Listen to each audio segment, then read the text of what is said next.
بسم اللہ الرحمن الرحیم وکثیرا ما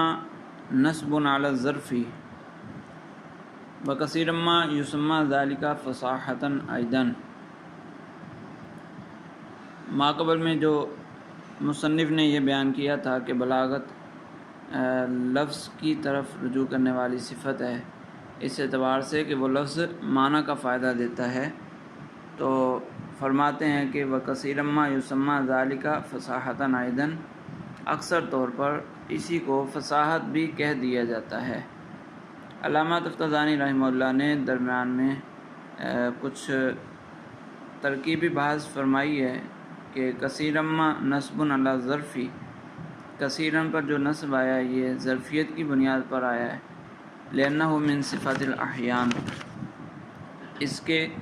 ظرف ہونے کی دلیل کیا ہے؟ کیونکہ یہ احیان کی صفت ہے، یعنی یہ اصل میں احیان کی صفت بنتی ہے، پھر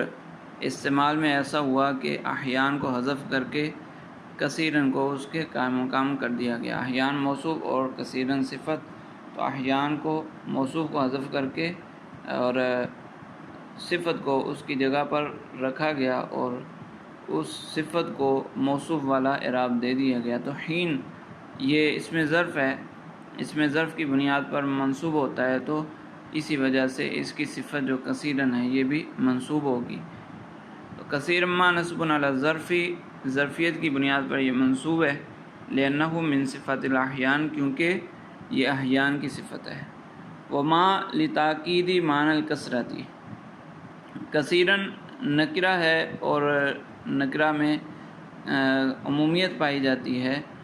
اور ما جو بعد میں ذکر کیا، یہ کئی دفعہ ایسا ہوتا ہے کہ نکرہ میں مزید عمومیت پیدا کرنی ہو تو ما، اس نکرہ کے بعد ما کو ذکر کیا جاتا ہے، تو یہاں پر بھی یہ ما جو ہے وہ اسی عمومیت کو پختہ کرنے کے لیے، اس میں مزید عمومیت پیدا کرنے کے لیے ذکر ہے۔ وما تاکیدی معنی الکثرت، اس میں جو ما ہے یہ تاکید کے لیے ہے، کثیرن کے اندر جو کثرت والا عمومیت والا معنی پایا جا رہا ہے اس میں پختگی لانے کے لیے ما ذکر کیا گیا۔ والعامل فیہ ما یلیہ علی ما ذکر فی الکشاف، اور اس کا عامل کیا ہے؟ کثیرن کو نسب دیا، کس نے نسب دیا؟ مطلب یہ کہ نسب ہے تو یہ مفعول بننے کی وجہ سے، مفعول فی بننے کی وجہ سے منصوب ہے، تو اس کا عامل کون ہوگا، کس کے متعلق ہوگا؟ تو فرماتے ہیں کہ یہ اپنے بعد والے فعل یسمى کے متعلق ہوگا، یسمى کا مفعول فی بنے گا۔ والعامل فیہ ما یلیہ، اس کے اندر عمل کرنے والا وہ ہے جو اس کے ساتھ ملا ہوا ہے، یعنی اس کے بعد میں آ رہا ہے۔ علامہ ذکر فی الکشاف، اور اس پر دلیل صاحب کشاف کا قول ہے کہ صاحب کشاف نے آیت مبارکہ اللہ تعالیٰ کا جو فرمان ہے قلیلا ما تشکرون، وہاں پر صاحب کشاف نے قلیلاً کو تشکرون کا قلیلاً کو تشکرون کے متعلق کیا ہے اور ما کو تاکید کے لیے بنایا۔ تو یہ جو صاحب کشاف کا قول بطور دلیل ذکر کیا ہے، یہ صرف دو چیزوں کے لیے ہے۔ ایک یہ کہ ما جو یہاں پر موجود ہے وہ کثرت کے معنی میں تاکید پیدا کرنے کے لیے، اور دوسری یہ بات کہ اس کا عامل بعد والا فعل ہے، ان دو چیزوں پر دلیل پیش کی۔ باقی جو منصوب ہونے کی دلیل تھی وہ تو پہلے ذکر کر چکے ہیں، لأنہ من صفات الاحیان سے۔ تو فرمایا کہ صاحب کشاف نے قلیلا ما تشکرون میں ما کو تاکید کے لیے بنایا ہے اور تشکرون ہی عامل بنایا ہے قلیلاً کا، تو اسی طرح یہاں پر بھی کثیرا ما یسمى میں ما تاکید کے لیے ہے اور یسمى اسی کثیرن کا عامل بنے گا، یسمى کثیرن کا عامل بنے گا۔ یسمى ذلک الوصف المذکور فصاحة ایضا، اسی کو فصاحت بھی کہا جاتا ہے، کما سمیہ بلاغتاً، جیسا کہ اس کو بلاغت کا نام دیا جاتا ہے۔ وفی ھذا اشارۃ الی دفع التناقض المتوہم من کلام الشیخ عبد القاہر۔ یہ جو پیچھے جملہ ذکر کیا تھا فالبلاغۃ صفۃ راجعۃ علی اللفظ، اور یہ والا جو جملہ ہے وکثیرا ما یسمى ذلک فصاحۃ، اس جملے کو، دو جملوں کو یہاں پر ذکر کرنے کا ایک مقصد یہ بھی ہے کہ شیخ عبد القاہر کی کتاب میں دلائل الاعجاز میں شیخ کے کلام میں، شیخ کے مختلف کلاموں میں تناقض ظاہر ہو رہا ہے، تو اس تناقض کو ختم کرنے کے لیے یہ عبارتیں ذکر کی گئیں۔ شیخ عبد القاہر نے دلائل الاعجاز میں، جیسا کہ پیچھے ذکر ہوا تھا کہ دلائل الاعجاز میں جو کلام ہے شیخ کا وہ ایسا ہے گویا کہ موتی بکھرے پڑے ہوں، یعنی اس میں ترتیب وغیرہ نہیں ہے، تو اسی لیے جب ترتیب نہیں ہے تو ایک ہی بات وہ مختلف جگہوں پر مختلف انداز سے موجود ہے، تو شیخ کی مختلف عبارتوں کو اگر جمع کیا جائے تو اس میں ظاہراً تناقض پیدا ہوتا ہے۔ اس تناقض کو ختم کرنے کے لیے یہ عبارت ذکر کی، تو پہلے شیخ کی عبارتیں ذکر کریں گے، پھر اس کے بعد علامہ قزوینی رحمہ اللہ نے اسی تلخیص کی جو شرح لکھی ہے الایضاح، علامہ قزوینی نے ایضاح میں اسی جگہ پر جو شیخ کے کلام میں پیدا ہونے والے تناقض کو ختم کرنے کی کوشش کی ہے۔ تو شارح علامہ تفتزانی رحمہ اللہ کلام شیخ عبد القاہر کے دو کلام ذکر کرنے کے بعد ایضاح والا کلام ذکر کریں گے، مصنف کا اس کتاب میں موجود کلام وہ ذکر کریں گے، اور پھر اس کا رد بھی کریں گے، اور صحیح توجیہ شیخ عبد القاہر کے دو کلاموں کی صحیح توجیہ پیش کریں گے۔ تو الی دفع التناقض المتوہم من کلام الشیخ عبد القاہر فی دلائل الاعجاز، دلائل الاعجاز میں شیخ کے کلام میں جو تعارض پیدا ظاہر ہوتا ہے، تناقض ظاہر ہوتا ہے، اس کو دفع کرنا مقصود ہے۔ وہ کلام ہیں کیا؟ فإنہ ذکر فی مواضع منہ، کہ شیخ نے دلائل الاعجاز میں کہیں یوں کلام کیا، ان کا کلام یہ ہے کہ ان الفصاحۃ صفۃ راجعۃ الی المعنی والی ما یدل علیہ باللفظ دون اللفظ فی نفسہ۔ ایک کلام یہ ہے جس کا مطلب یہ بنتا ہے کہ فصاحت یہ معنی کی صفت ہے، راجعۃ الی المعنی یہ معنی کی صفت ہے، والی ما یدل علیہ باللفظ اور اس کی صفت ہے جس پر لفظ کے ذریعے دلالت کروائی جاتی ہے، دون اللفظ فی نفسہ یہ فصاحت جو ہے وہ محض لفظ کی صفت نہیں ہے۔ تو اس کلام کے اندر ایک بات تو یہ ذکر کی کہ فصاحت معنی کی صفت ہے، دوسری بات یہ کہ لفظ کی صفت نہیں ہے۔ وفی بعدہا، اور دوسری جگہ پر شیخ عبد القاہر کا کلام وہ کیا ہے؟ وہ یہ ہے کہ ان فضیلت الکلام للفظہ لا لمعناہ۔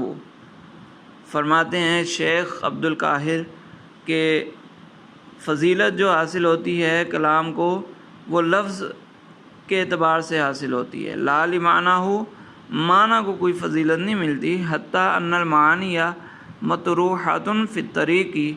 یہاں تک کہ معنی کی حیثیت تو ایسی ہے کہ وہ گویا کہ راستے میں گری پڑی چیز ہے، یعرفها الاعجمی والعربی والقروی والبدوی، کہ اس کو عجمی بھی جانتا ہے، عربی بھی جانتا ہے، عربی چاہے شہری ہو چاہے دیہاتی ہو ہر کوئی جانتا ہے، تو وہ معنی تو کوئی خاص چیز نہیں ہے، وہ تو راستے میں گری پڑی چیز ہے، اس کو تو ہر کوئی جان لیتا ہے، تو ایسی عام سی چیز فضیلت پیدا نہیں کر سکتی، کلام کو اس کی وجہ سے فضیلت حاصل نہیں ہو سکتی، تو فضیلت لفظ کے ذریعے ہی حاصل ہوتی ہے۔ ولا شک ان الفصاحۃ من صفات الفاضلۃ، اور یہ بات بھی واضح ہے، اس میں تو کوئی شک نہیں ہے کہ فصاحت یہ ایک فضیلت والی صفات میں سے ہے، تو معنی کا حال یہ ہے کہ وہ راستے میں گری پڑی چیز ہے، اور فصاحت یہ ایک فضیلت والی صفت ہے، فتکون راجعۃ الی اللفظ دون المعنی، تو پتہ چلا کہ فصاحت کا تعلق لفظ سے ہوگا، معنی سے نہیں ہوگا۔ یہ شیخ عبدالقاہر کی دوسری عبارت تھی۔ تو اس دوسری عبارت میں صراحتاً یہ بات مذکور ہے کہ فصاحت لفظ کی صفت بنتی ہے، معنی کی صفت نہیں بنتی۔ تو پہلے کلام میں یہ تھا کہ فصاحت معنی کی صفت بنتی ہے، لفظ کی صفت نہیں بنتی، اور دوسرے کلام میں ہے کہ فصاحت لفظ کی صفت بنتی ہے، معنی کی صفت نہیں بنتی۔ تو یہ دونوں کلاموں میں تعارض پیدا ہو گیا، تناقض پیدا ہو گیا۔ یہ تناقض ختم کرنے کے لیے علامہ قزوینی رحمہ اللہ نے ایذاء میں کچھ تطبیق ذکر کی ہے۔ علامہ تفتزانی رحمہ اللہ اس تطبیق کو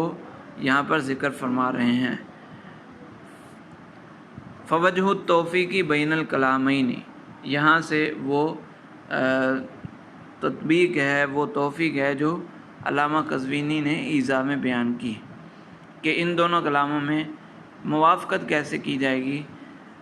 وہ یہ ہے کہ انہ اراد بالفصاحت معنی البلاغت، کہ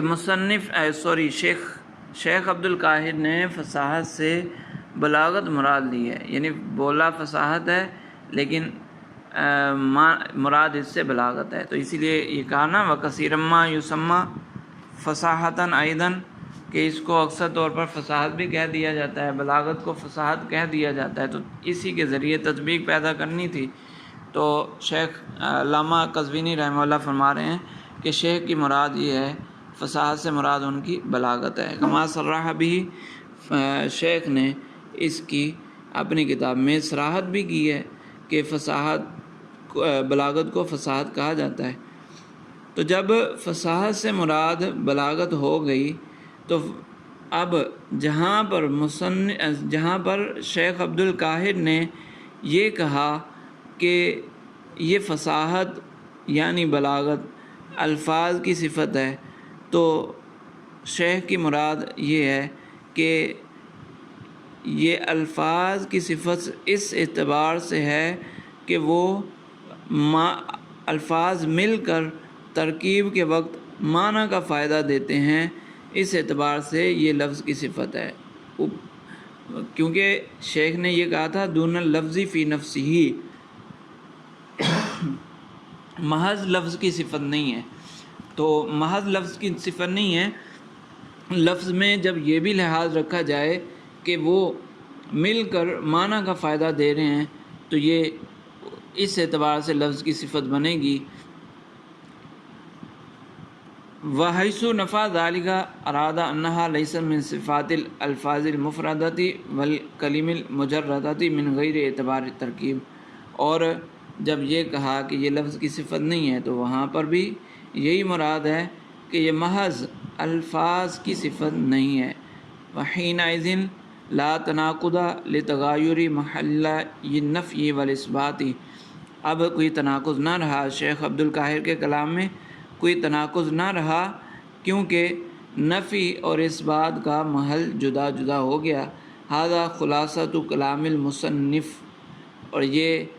علامہ تفتزانی رحمہ اللہ فرما رہے ہیں کہ یہ میں نے مصنف نے ایذاء میں جو بات کی تھی اس کا خلاصہ ذکر کر دیا۔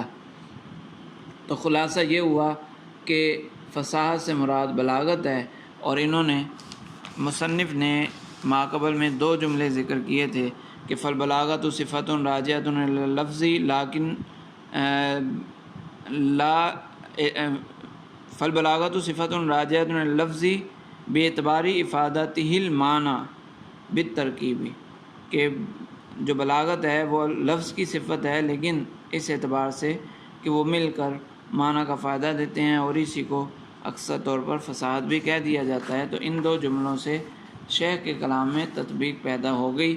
فصاحت سے مراد بلاغت ہے۔ تو جہاں شیخ نے یہ کہا کہ لفظ کی صفت نہیں بنتی، تو ان کی مراد یہ ہے کہ محض لفظ کی صفت نہیں بنتی، اور جہاں یہ کہا کہ لفظ کی صفت بنتی ہے وہاں یہ مراد ہے کہ لفظ کی صفت اس اعتبار سے بنتی ہے کہ وہ لفظ مل کر، چند الفاظ مل کر معنی کا فائدہ دیتے ہیں۔ یہ خلاصہ تھا مصنف کی بیان کردہ تطبیق کا۔ فَكَأَنَّهُ لَمْ يَتَصَفَّحْ دَلَائِلَ الْإِعْجَازِ حَقَّ التَّصَفُّحِ۔ اب علامہ تفتزانی رحمہ اللہ کو مصنف علامہ قزوینی کا کلام پسند نہیں آیا، تو فرماتے ہیں کہ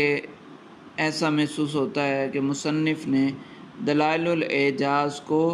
صحیح طریقے سے نہیں دیکھا، غور سے اس کا مطالعہ نہیں کیا۔ حق التصفحی، مکمل طور پر اس کا مطالعہ نہیں کیا۔ لیطلع علی ما ہوا مقصود الشیخ، تاکہ اگر یہ مصنف اس کا صحیح طرح سے مطالعہ کرتے تو شیخ کے مقصود پر مطلع ہو جاتے۔ تو مصنف نے چونکہ صحیح طرح مطالعہ نہیں کیا، اس لیے شیخ کے مقصود کو نہ پا سکے اور پھر اپنی طرف سے ایک تطبیق کر دی۔ فَإِنَّ مَحْصُولَ كَلَامِهِ فِيهِ، تو شیخ کی جو کتاب ہے دلائل الاعجاز، اس کا اگر صحیح طرح سے مطالعہ کیا جائے تو پھر کیا چیز پتہ چلتی ہے، شیخ کا مقصود کیا ہے؟ وہ پھر علامہ تفتزانی رحمہ اللہ اس مقصود کو ذکر کر رہے ہیں، اور جو ظاہری تعارض پیدا ہو رہا تھا ماقبل میں، جو ہم نے 2 کلام ذکر کیے، شیخ کے 2 کلام ذکر کیے، ان میں جو ظاہری تعارض پیدا ہو رہا تھا اس تعارض کو بھی ختم کر دیں گے اور شیخ کا مقصود بھی واضح ہو جائے گا۔ تو علامہ تفتزانی رحمہ اللہ فرماتے ہیں کہ اصل میں فصاحت جو ہے یہ 2 معنی میں استعمال ہوتی ہے۔ لفظ فصاحت 2 طرح استعمال ہوتا ہے۔ ایک وہ جو ہم نے مقدمہ کے شروع میں پڑھا، ہم نے کہا تھا کہ ایک فصاحت ہوتی ہے، ایک بلاغت ہوتی ہے۔ فصاحت کی پھر 3 قسمیں ہیں: فصاحت فی المفرد، فصاحت فی الکلام، فصاحت فی المتکلم۔ تو ایک وہ والی فصاحت ہے، اور وہ جو فصاحت ہے وہ تو لازماً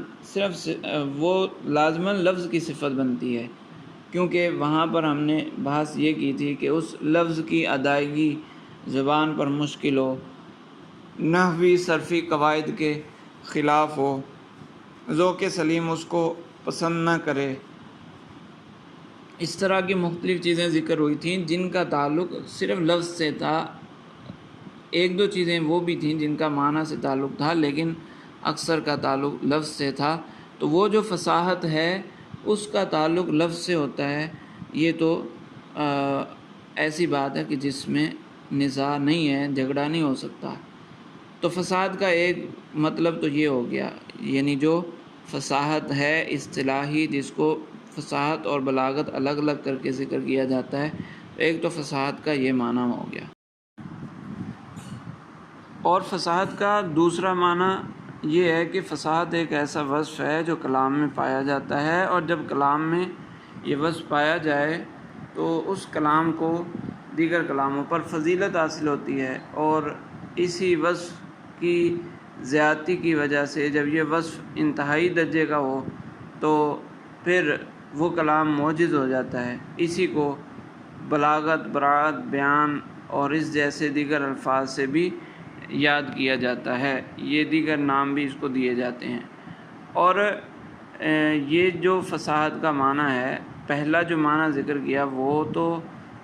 لفظ کی ہی صفت بنتا ہے، لیکن یہ جو دوسرا معنی ذکر کیا عرفی اعتبار سے یہ بھی لفظ کی ہی صفت بنتا ہے، اس میں کسی کا اختلاف نہیں ہے، کیونکہ کلام عرب میں لفظ فصیح کہا جاتا ہے۔ یوں کہا جاتا ہے کہ لفظ فصیح، کبھی بھی معنن فصیح نہیں کہا جاتا۔ تو اس میں تو کوئی اختلاف نہیں کہ یہ جو فصاحت دوسرے معنی کے اعتبار سے یہ بھی لفظ کی ہی صفت بنتی ہے۔ پھر جھگڑا کس بات پر ہے، اختلاف کس بات میں ہے، تو فرمایا کہ اختلاف اس بارے میں ہے کہ یہ جو کلام کے اندر فضیلت پیدا ہوتی ہے، کلام کے اندر خوبی پیدا ہوتی ہے، اس کا سبب کیا ہے، اس کی وجہ، اس کی علت، اس کا منشا کیا ہے؟ تو اس کا منشا، اس کا محل صرف الفاظ ہیں یا صرف معانی ہیں؟ تو بعض لوگوں نے کہا کہ اس کا محل صرف الفاظ ہیں، اور بعض علماء نے کہا کہ اس کا منشا، فضیلت کا منشا صرف معانی ہیں۔ فَإِنَّ مَحْصُولَ كَلَامِهِ فِيهِ هُوَ أَنَّ الْفَصَاحَةَ يُطْلَقُ عَلَى مَعْنَيَيْنِ۔ شیخ نے جو کلام ذکر کیا ہے اس کا خلاصہ یہ ہے کہ فصاحت کا اطلاق دو معنی پر ہوتا ہے۔ أَحَدُهُمَا مَا مَرَّ فِي صَدْرِ الْمُقَدَّمَةِ، پہلا معنی وہ ہے جو مقدمہ کے شروع میں ذکر ہوا، یعنی وہ جو فصاحت فی المفرد وغیرہ الگ الگ ذکر کیا تھا۔ ولا نزاع فی رجوعها الی نفس لفظ، اور یہ جو فصاحت ہے لفظ کی صفت بنتی ہے، لفظ سے اس کا تعلق ہے، اس میں کسی کا اختلاف نہیں ہے۔ والثانی وصف فی الکلام، اور دوسرا فصاحت کا معنی وہ یہ ہے کہ فصاحت ایک ایسا وصف ہے جو کلام میں پایا جاتا ہے، بہ یقع التفاضل، اسی وصف کی وجہ سے کلام میں فضیلت پیدا ہوتی ہے۔ وَيَثْبُتُ بِهِ الْإِعْجَازُ، اور اسی وصف کی وجہ سے کلام معجز بنتا ہے۔ وَعَلَيْهِ يُطْلَقُ الْبَلَاغَةُ وَالْبَرَاعَةُ وَالْبَيَانُ وَمَا شَاكَلَ ذَلِكَ، اور اسی معنی کو بلاغت کا نام بھی دیا جاتا ہے۔ جس طرح اس کو فصاحت کہا جاتا ہے، اسی طرح اس کو بلاغت بھی کہا جاتا ہے، اس کو براعت اور بیان اور اس جیسے دیگر الفاظ بھی اس میں استعمال کیے جاتے ہیں۔ ولا نزاع ایضا فی ان الموصوف بها عرفا هو اللفظ، اور اس بات میں بھی کوئی اختلاف نہیں ہے کہ اس معنی ثانی کے اعتبار سے فصاحت کا موصوف وہ لفظ ہوتا ہے، عرف میں اس میں کوئی اختلاف نہیں ہے، کیونکہ یہ کہا جاتا ہے لفظ فصیح، ولا یقال، اور یوں نہیں کہا جاتا کہ معنی فصیح۔ وَإِنَّمَا النِّزَاعُ، اور جھگڑا کس بات میں ہے؟ وہ جھگڑا اس بات میں ہے فی ان منشا هذه الفضیلۃ ومحلها هو اللفظ ام المعنی، کہ اس فضیلت کا منشا اور اس فضیلت کا محل وہ لفظ ہے یا معنی ہے؟ تو بعض علماء نے کہا کہ لفظ کو فضیلت حاصل ہوتی ہے، بعض علماء نے کہا کہ معنی کو فضیلت حاصل ہوتی ہے۔ والشیخ ینکر علی کلا الفریقین، اور شیخ عبد القاہر نے ان دونوں گروہوں کا، ان دونوں اقوال کے قائلین کا رد کیا ہے۔ ویقول ان الکلام الذی یدق فیہ النظر، تو علامہ تفتازانی رحمہ اللہ چونکہ دلائل اعجاز میں موجود دو کلاموں میں تطبیق پیدا کر رہے ہیں، تو اس تطبیق کو اس طرح ذکر کر رہے ہیں کہ شیخ کا مقصود ان دو کلاموں سے کیا ہے۔ تو اصل اختلاف جو تھا وہ یہ تھا کہ فصاحت بمعنی ثانی وہ جب کلام میں پائی جاتی ہے تو کلام کو فضیلت حاصل ہوتی ہے، اس کا منشا کیا ہے؟ لفظ ہیں یا معنی؟ تو شیخ نے کہا کہ نہ تو لفظ ہیں نہ ہی معنی، یعنی صرف لفظ کو منشا قرار دیا جائے فضیلت کا، یہ بھی درست نہیں ہے، اور صرف معنی کو منشا قرار دیا جائے یہ بھی درست نہیں ہے۔ شیخ نے ایک نئی بات ذکر کی ہے، شیخ نے اس کے درمیان ایک فیصلہ کن بات کی ہے۔ وہ فرماتے ہیں کہ ایک ہوتا ہے کلام جس میں فضیلت پائی جاتی ہے، وہ کلام جس کے الفاظ کے ذریعے معنی پر دلالت کروائی جاتی ہے، یعنی جو کلام جب کیا جاتا ہے تو اس کا ایک لغوی معنی ہوتا ہے، اور پھر ایک اور دلالت پائی جاتی ہے اس لغوی معنی سے ایک دوسرے معنی کی طرف جاتے ہیں جو معنی مقصود ہوتا ہے، جو متکلم کی غرض ہوتی ہے۔ تو اب گویا کہ ایک کلام کے اندر 3 چیزیں پائی گئیں، ایک الفاظ اور ایک لغوی معانی جس کو معانی اول کہا، اور تیسری چیز وہ معانی ہیں، وہ اغراض ہیں جو متکلم کا مقصود ہیں، جس کے لیے متکلم نے کلام چلایا، تو وہ معنی ثانی کہلائیں گے۔ تو کلام کے اندر 3 چیزیں ہوئیں، لفظ، معنی اول یعنی لغوی معنی، اور لغوی معنی اور لفظ کے اندر پائی جانے والی خصوصیات، اور متکلم کا جو مقصود ہے وہ تیسری چیز وہ معنی ثانی بنی۔ تو شیخ یہ فرماتے ہیں کہ یہ جو فصاحت ہے یہ معنی اول کی صفت بنتا ہے، فصاحت جو ہے وہ معنی اول کی صفت بنتی ہے، یعنی جو لغوی معنی اور لغوی خصوصیات ہوتی ہیں، فصاحت اس کی صفت بنتی ہے کہ جب متکلم کلام کرتا ہے تو وہ پہلے اپنے ذہن میں مفہوم کو ترتیب دیتا ہے، پھر اس کے بعد اس مفہوم کے مطابق الفاظ لاتا ہے۔ تو جب وہ اپنے ذہن میں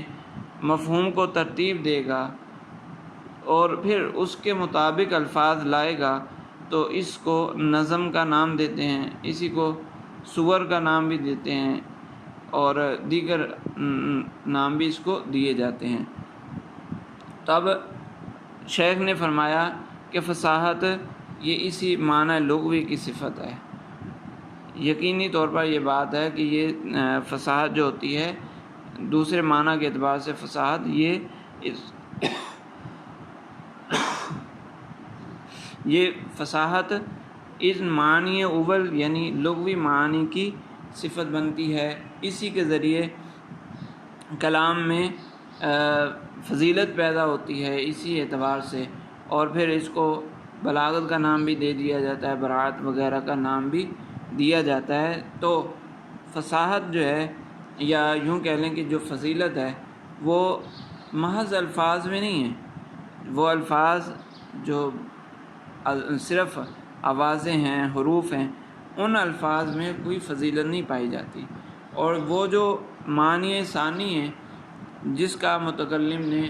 ارادہ کیا، جو متکلم کی غرض تھی، ان میں بھی کوئی فضیلت نہیں پائی جاتی، کیونکہ اوپر ذکر کیا تھا کہ یہ معانی تو ایسے ہوتے ہیں کہ جو راستے میں گری پڑی چیز جس کو عربی، عجمی، دیہاتی، شہری ہر کوئی جانتا ہے، تو یہ جو معنی ثانی ہے اس میں بھی کوئی فضیلت نہیں ہے، لفظ میں بھی کوئی فضیلت نہیں ہے، فضیلت صرف معنی اول میں ہے۔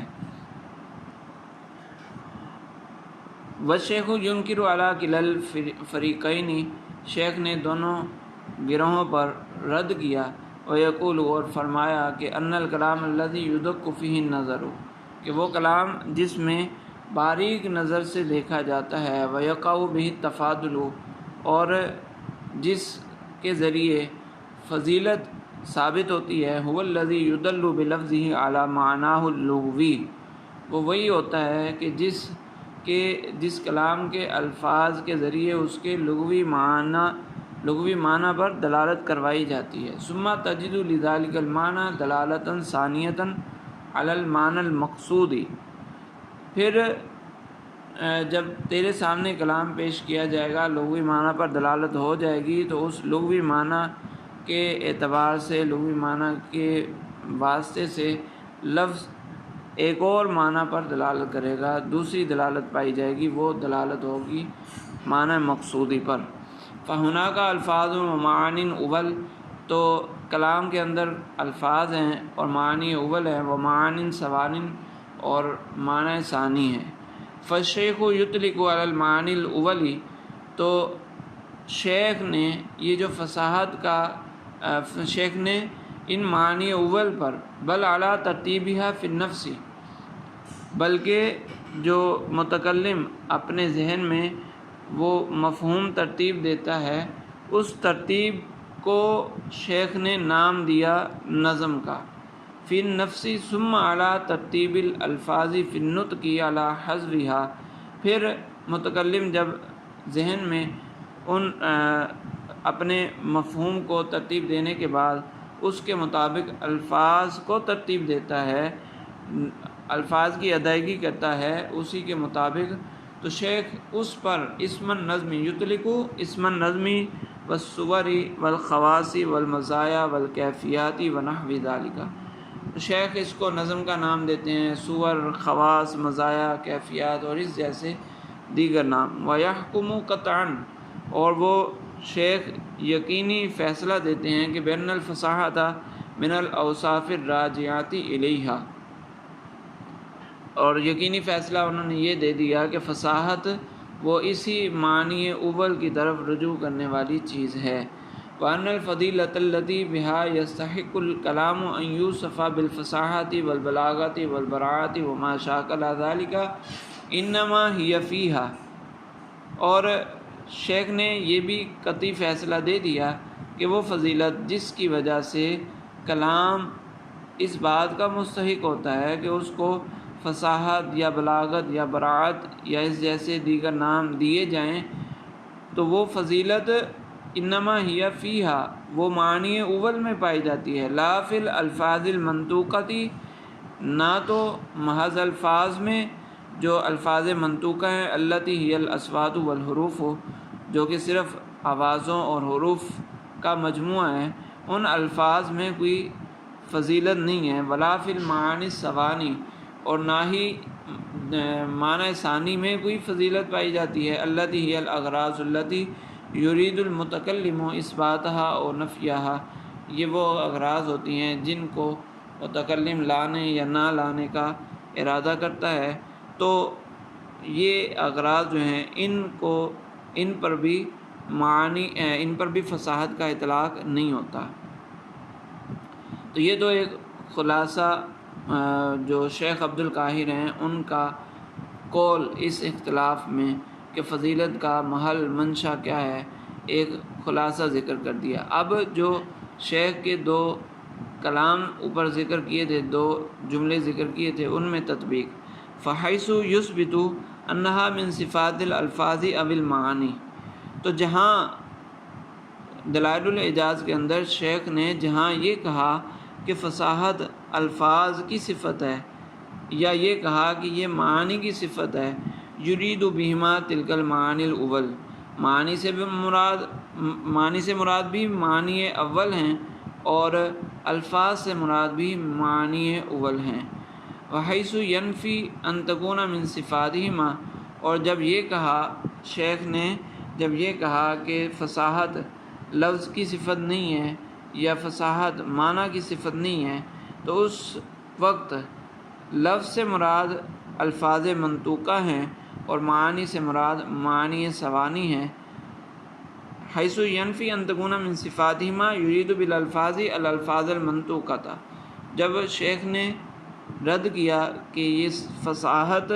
نہ تو لفظ کی صفت ہے نہ معنی کی صفت ہے، تو الفاظ سے مراد الالفاظ المنطوقۃ، منطوقہ الفاظ مراد لیے، وبالمعانی المعانی الثوانیہ التی جعلت مطروحۃ فی الطریق، اور معانی سے مراد معانی ثوانی ہیں، التی جعلت مطروحۃ فی الطریق، جس کو راستے میں گری پڑی چیز کی طرح بنایا گیا، وسویہ فیہا بین الخاصۃ والعامۃ، اور اس میں عام اور خاص دونوں کو برابر کر دیا گیا، یعنی اس معنی ثانی کو سمجھنے میں دونوں کو برابر کر دیا گیا۔ تو اب اس طرح تطبیق ہو گئی کہ شیخ نے جو اس بات کیا ہے وہ معنی اول کے لیے کیا ہے، اور جو نفی کی ہے وہ الفاظ منطوقہ سے اور معنی ثانی سے۔ تو فصاحت اصل میں فصاحت بمعنی بلاغت وہ اصل میں وصف بنتا ہے معنی اول کا۔ اب کوئی کہے کہ یہ علامہ تفتزانی رحمہ اللہ نے اپنی ایک نئی بات ذکر کر دی، یہ کہاں سے انہوں نے ذکر کیا؟ ہو سکتا ہے کہ کوئی ان کی بات کو قبول نہ کرتا، تو اس لیے علامہ تفتزانی رحمہ اللہ بطور دلیل ذکر کر رہے ہیں کہ وَلَسْتُ أَنَا أَحْمِلُ كَلَامَهُ عَلَى هَذَا، میں اپنی طرف سے شیخ کے کلام کو اس تشریح پر محمول نہیں کر رہا، بل ہوا یصرح به مرارن، بلکہ شیخ نے تو خود ہی اسی بات کو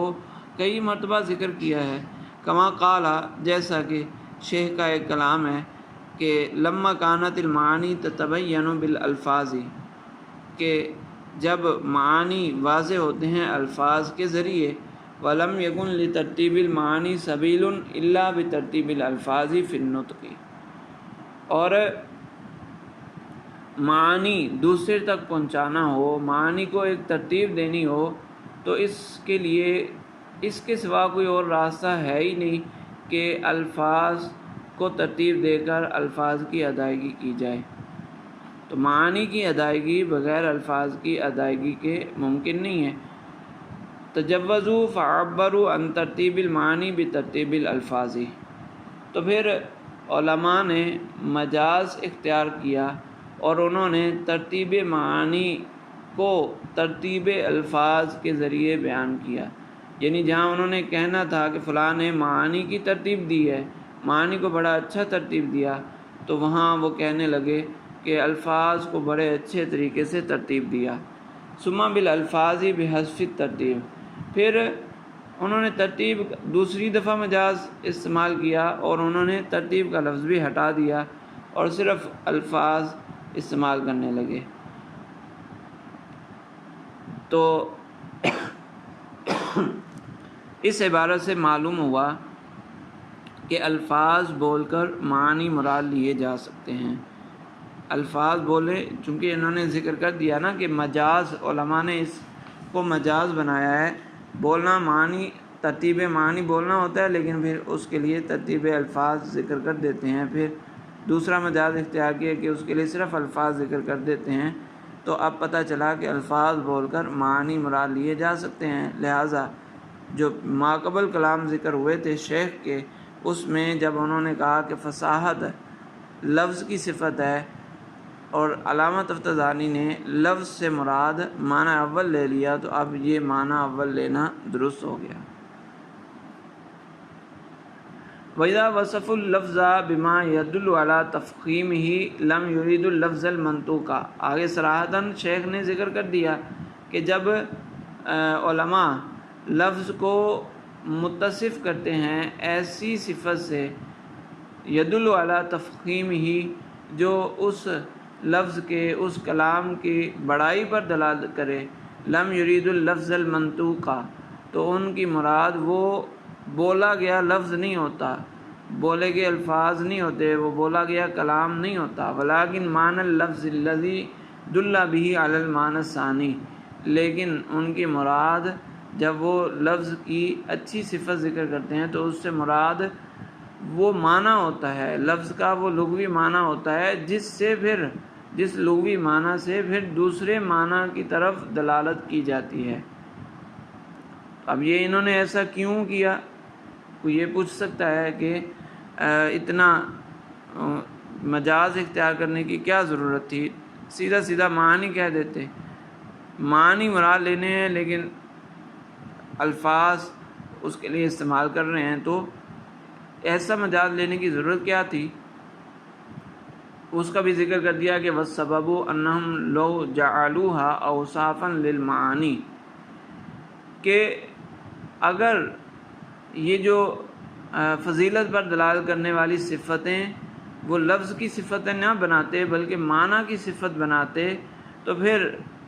لما فہم انہا صفات للمعانی الاول، تو یہ پتہ نہ چلتا کہ یہ صفات جو بڑائی پر دلالت کرنے والی صفات ہیں یہ معنی اول کی صفات ہیں، یہ سمجھ نہ آتا۔ المعانی للمعانی الاولی المفہوماتی، جو لغوی اعتبار سے سمجھے جاتے ہیں، عانی الزیاداتی والکیفیاتی والخصوصیاتی، معنی اول سے مراد میری وہ زیادات، کیفیات اور خصوصیات ہیں، یعنی لغوی معنی، کلمے کا لغوی معنی، اس کے اندر لغوی طور پر پائے جانے والی خصوصیات، وہ ساری چیزیں مراد ہیں۔ تو کہنے کہ اگر معنی کی صفت بیان کر دی جاتی، معنی کے لیے ایک معنی کو موصوف بنایا جاتا اور عظمت والی، فضیلت والی کوئی صفت اس معنی کے لیے ذکر کر دی جاتی تو پھر یہ سمجھ نہ آتا کہ معنی سے یہاں پر کون سا مراد ہے۔ فجعلوا کالموادعۃ فیما بینہم، تو گویا کہ انہوں نے ایک اصطلاح بنا لی، علماء بلاغت نے ایک اصطلاح بنا لی فیما بینہم، آپس میں، کہ ان یقول اللفظ، کہ وہ لفظ بولیں گے، وہم یریدون الصورۃ التی حدثت فی المعنی، اور مراد ان کی لفظ سے، جو لفظ موصوف کی جگہ پر آئے گا اس لفظ سے مراد وہ صورت ہوگی جو معنی میں پیدا ہوئی، والخاصیت التی تجددت فیہ، اور وہ خاصیت مراد ہوگی جو اس لفظ میں پائی جاتی ہے۔ وقولنا صورۃ تمثیل وقیاس لما ندرکہ بعقولنا، اب درمیان میں ایک اور بات آ گئی، تو اس کا یعنی ماقبل جو جملہ ہے اس پر اعتراض پیدا ہو سکتا تھا، اس اعتراض کو دور کر رہے ہیں کہ ابھی جو کہا کہ وہم یریدون الصورۃ، کہ وہ بولتے لفظ ہیں لیکن مراد ان کی وہ صورت ہوتی ہے، تو کہہ رہے ہیں کہ کوئی اعتراض اس پر کر سکتا ہے کہ معنی کی تو کوئی صورت نہیں ہوتی، معنی کی تو کوئی صورت نہیں ہوتی، تو پھر اس پر صورت کا اطلاق کرنا یہ تو درست نہیں ہے۔ تو فرماتے ہیں وقولنا صورۃ تمثیل وقیاس لما ندرکہ بعقولنا علی ما ندرکہ بابصارنا، علی ما ندرکہ بابصارنا، کہہ رہے ہیں کہ اصل میں جو معنی ہوتا ہے وہ تو عقل سے سمجھا جاتا ہے، اور صورت وہ ہوتی ہے کہ کسی چیز کو ہم دیکھتے ہیں اور آنکھوں سے دیکھتے ہیں اور اس کی صورت ذہن میں چلی جائے، تو جو ذہن جو خارج میں چیز موجود ہے اس کو دکھانا، اس کی صورت کو ذہن میں مستحضر کرنا یہ آسان ہے، اور جو صرف عقل سے سمجھی جانے والی چیز ہے اس کو سمجھانا تھوڑا مشکل ہے۔ تو کہہ رہے ہیں کہ اس لیے ہم نے تمثیلاً اور قیاساً صورت کا لفظ استعمال کیا، مراد یہاں پر وہ معنی ہی ہے لیکن اس کے لیے ہم نے صورت کا لفظ استعمال کیا۔ تو وقولنا صورۃ تمثیل وقیاس لما ندرکہ بعقولنا، کہ یہ جو لفظ صورت ہے یہ تمثیلاً ہم نے ذکر کیا ہے اور ہم نے قیاس کیا ہے لما ندرکہ بعقولنا، جو چیز ہم اپنی عقل سے سمجھتے ہیں اس کو قیاس کیا علی ما ندرکہ بابصارنا، ان چیزوں پر جن کو ہم اپنی آنکھوں سے دیکھتے ہیں۔ فکما ان تبین انسان من انسان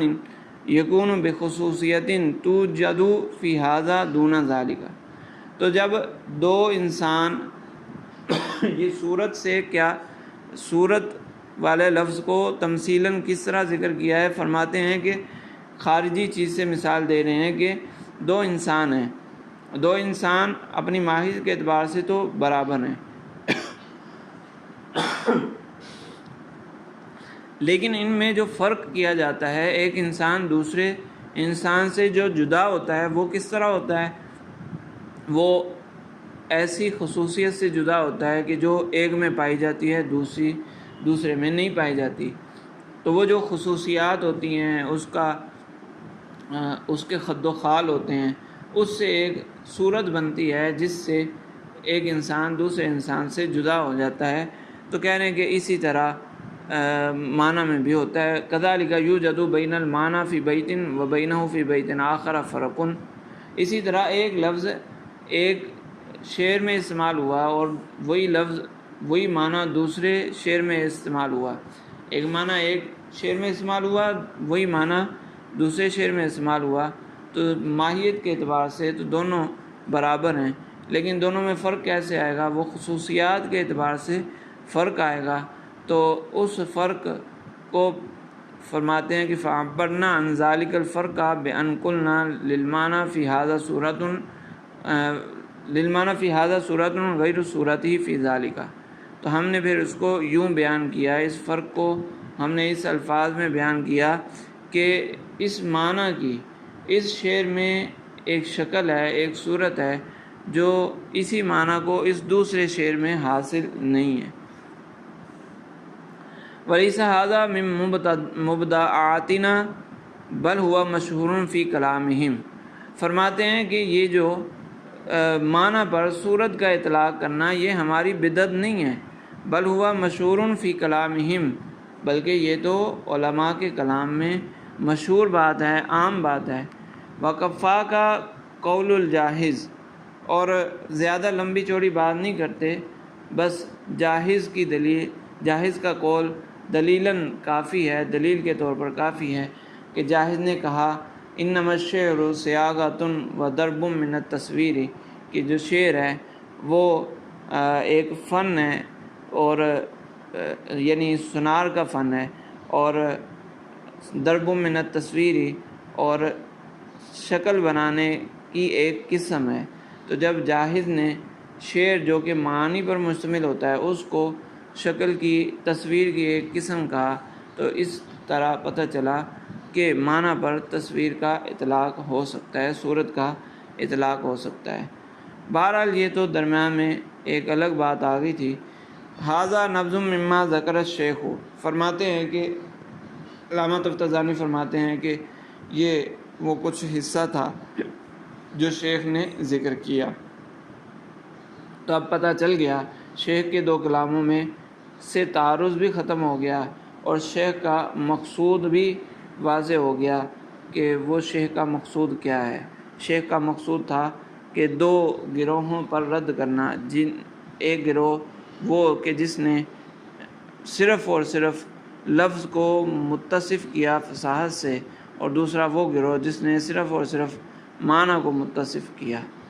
ثم انہ شدد النکیر علی من زعم ان الفصاحۃ من صفات الالفاظ المنطوقۃ، تو پھر شیخ نے رد کرتے ہوئے اس گروہ کا شدید رد کیا جنہوں نے فصاحت کو صرف الفاظ کی صفت بنایا۔ انہوں نے کہا کہ فصاحت، بلاغت وغیرہ یہ صرف الفاظ منطوقہ کی صفت ہے۔ وبلغ فی ذلک کل مبلغ، اور رد کرنے میں شیخ انتہا درجے تک پہنچ گئے۔ وقال سبب الفساد عدم التمییز بین ما ہوا وصف للشیء فی نفسہ و بین ما ہوا وصف لہ من اجل امر اراد فی معناہ، اور شیخ نے فرمایا کہ فساد کا سبب، یعنی جن لوگوں نے فصاحت کو لفظ کی صفت بنایا، تو اس فساد کا سبب یہ ہے کہ ان کو پتہ ہی نہ چلا کہ ایک شے کا اپنا وصف ہوتا ہے، شے کا ذاتی وصف ہوتا ہے، اور ایک وہ وصف ہوتا ہے جو کسی دوسری چیز کی وجہ سے اس شے کے ساتھ لگتا ہے۔ تو اس لیے انہوں نے ان دو چیزوں کے درمیان فرق نہیں کیا، جس کو نحو میں صفت بحالی اور صفت بحالی متعلق ہی کے طور پر بھی بیان کیا جا سکتا ہے۔ اگرچہ تھوڑا سا فرق ہے، لیکن سمجھنے کے لیے اس کو وہاں پر بھی لے جا سکتے ہیں۔ تو فرماتے ہیں کہ ایک شے کی ذاتی صفت ہوتی ہے، اور ایک شے کی ذاتی صفت نہیں ہوتی، بلکہ کسی امر عارض کی وجہ سے وہ اس کی صفت بن جاتی ہے۔ تو ان دونوں کے درمیان انہوں نے فرق نہیں کیا۔ تو جب ظاہراً فصاحت صرف لفظ کی صفت بن رہی ہے تو انہوں نے کہا کہ یہ لفظ کی ذاتی صفت ہے، حالانکہ یہ لفظ کی ذاتی صفت نہیں ہے، بلکہ لفظ کے اندر جو ایک امر موجود ہے، یعنی معنی، اس معنی کو لاحق ہونے والی یہ صفت ہے۔ تو ان دو چیزوں کے درمیان فرق نہ کیا، اس لیے انہوں نے کہہ دیا کہ لفظ جو فصاحت ہے وہ صرف الفاظ منطوقہ کی صفت ہے۔ تو فرق نہ کرنے کی وجہ سے فلم یعلموا ان نعنی الفصاحۃ التی تجب اللفظ لا من اجل شیء یدخل فی النطق، تو ان کو یہ سمجھ نہ آئی کہ ہم جو فصاحت کا اطلاق کرتے ہیں اس سے ہماری مراد التی تجب لللفظ لا من اجل شیء یدخل فی النطق، کہ وہ فصاحت جو لفظ کے ساتھ ثابت ہوتی ہے وہ کوئی ایسی نہیں ہے، کوئی ایسی وجہ سے نہیں ہے کہ وہ نطق میں داخل ہے۔ نطق میں داخل ہونے والی کسی شے کی وجہ سے فصاحت لفظ کی صفت نہیں بنتی، بل من اجل لطائف تدرک بالفہم بعد سلامته من اللحن فی الاعراب او الخطا فی الالفاظ، پھر بلکہ جو فصاحت لفظ کی صفت بنتی ہے وہ ان لطائف کی وجہ سے صفت بنتی ہے جو سمجھے جاتے ہیں غور و فکر سے سمجھے جاتے ہیں، عقل سلیم سے سمجھے جاتے ہیں۔ ہاں اس میں یہ تو شرط ہے کہ وہ اعرابی غلطی سے محفوظ ہو، الفاظ اعرابی غلطی سے محفوظ ہوں یا ان میں کوئی دیگر لفظی خرابی پائی جائے۔ ان خرابیوں سے بچنے کے بعد الفاظ سے جو معنی سمجھے جاتے ہیں تو فصاحت اس معنی کی صفت ہے۔ ثم انا لا ننکر ان یکون مذاقۃ الحروف وثلاثتها مما توجب الفضیلۃ ویؤکد امر الاعجاز۔ اب جو شیخ نے رد کیا تو اس شیخ کے رد سے کوئی یہ نہ سمجھ لے کہ فصاحت کے اندر الفاظ کا بالکل بھی دخل نہیں ہے، بلاغت کے اندر الفاظ کا بالکل بھی دخل نہیں ہے۔ فرماتے ہیں کہ نہیں، یہ مطلب نہیں ہے ہمارا۔ ثم انا لا ننکر، ہم اس بات کا رد نہیں کرتے کہ یکون مذاقۃ الحروف وثلاثتها کہ الفاظ کی حروف کی موافقت اور ان کا سلیس ہونا مما توجب الفضیلۃ کہ اس کی وجہ سے بھی فضیلت آتی ہے، ہم اس کا انکار نہیں کرتے۔ ویؤکد امر الاعجاز، اور اس کی وجہ سے اعجاز والا معاملہ پختہ ہوتا ہے، اس کا بھی ہم انکار نہیں کرتے۔ وَإِنَّمَا نُنْكِرُ، ہم تو اس بات کا انکار کرتے ہیں کہ ان یکون الاعجاز بہ کہ اعجاز صرف اور صرف الفاظ منطوقہ سے آئے، وَيَكُونُ هُوَ الْأَصْلُ وَالْعُمْدَةُ، اور الفاظ منطوقہ وہی اصل اور عمدہ بنے اعجاز میں یا بلاغت میں یا فضیلت میں وہ اصل بنے، ہم تو صرف اس کا انکار کرتے ہیں۔ تو مطلب یہ ہے کہ اصل فضیلت معنی سے حاصل ہوتی ہے اور فضیلت میں اضافہ الفاظ سے بھی ہو جاتا ہے۔ وَمِمَّا أَوْقَعَهُمْ فِي الشُّبْهَاتِ أَنَّهُ لَمْ يُسْمَعْ عَاقِلٌ يَقُولُ مَعْنًى فَصِيحًا، اور جن لوگوں نے فصاحت اور بلاغت کو، فصاحت بمعنی بلاغت کو یا بلاغت کو لفظ کی صفت بنایا، ان کو شبہ میں ڈالنے والی چیز یہی ہے کہ کسی بھی عرب سے یوں نہیں سنا گیا کہ وہ کہتا ہو کہ معنن فصیحن، کہیں بھی ایسا استعمال نہیں ہوتا، تو اس لیے وہ سمجھے کہ فصاحت صرف اور صرف لفظ کی صفت ہے۔ والجواب ان مرادنا ان الفضیلۃ التي بها يستحق اللفظ ان يوصف بالفصاحة انما يكون في المعنى دون اللفظ، اور اس شبے کا جواب یہ ہے کہ ہم نے جو یہ کہا کہ فضیلت معنی میں پائی جاتی ہے، تو ہماری مراد یہ ہے کہ فضیلت جس کی وجہ سے لفظ اس بات کا مستحق ہوتا ہے کہ اس کو فصاحت سے متصف کیا جائے، وہ فضیلت معنی میں پائی جاتی ہے، دون لفظی، لفظ میں نہیں پائی جاتی۔ تو جو فضیلت ہے وہ معنی میں پائی جاتی ہے، اور جو فصاحت ہے وہ صفت کس کی بنے گا؟ وہ لفظ کی صفت بنے گا۔ ہمارے نزدیک بھی ایسا ہی ہے۔ تو کوئی کہے، اگر کوئی سوال کر دے کہ جب فضیلت کا تعلق معنی سے ہے اور آپ پھر فصاحت کو بھی معنی کی صفت بنا دو، چونکہ فصاحت کا تعلق تو صفت فضیلت سے ہے، فضیلت ہوگی تو فصاحت ہوگی، فضیلت نہیں تو فصاحت نہیں، تو یہ تو عجیب سی بات ہے کہ فضیلت معنی میں پائی جا رہی ہے اور فصاحت یہ لفظ کی صفت بنائی جا رہی ہے، تو یہ تو تھوڑی عجیب بات ہے۔ تو اس کا جواب دے رہے ہیں کہ والفصاحة عبارة عن كون اللفظ على وصف اذا كان عليه دل على تلك الفضیلة، کہ فصاحت کی تعریف ہی یہ ہے کہ لفظ کا اس حالت میں ہونا، اس وصف پر ہونا کہ جب وہ اس حالت میں پایا جائے وہ فضیلت پر دلالت کرے۔ تو جب فصاحت کی تعریف کے اندر ہی لفظ موجود ہے تو اب فصاحت کو معنی کی صفت نہیں بنایا جا سکتا، مجبوری ہے لفظ کی صفت بنانا ہوگا، اور معنی کو بغیر الفاظ کے ادا بھی تو نہیں کیا جا سکتا، اس لیے مجبوری کے تحت فصاحت کو لفظ کی صفت بنایا جاتا ہے۔ تو یہ تعریف نے فیمتنع ان یوصف بها المعنی، اب اس تعریف سے پتہ چل گیا کہ معنی کو فصاحت کے لفظ سے متصف نہیں کیا جا سکتا، کما یمتنع ان یوصف بانہ دال، جیسا کہ یہ بھی بات ممتنع ہے کہ معنی کو دال کہا جائے۔ معنی مدلول ہوتا ہے، معنی دال نہیں ہوتا، کیونکہ دلالت کی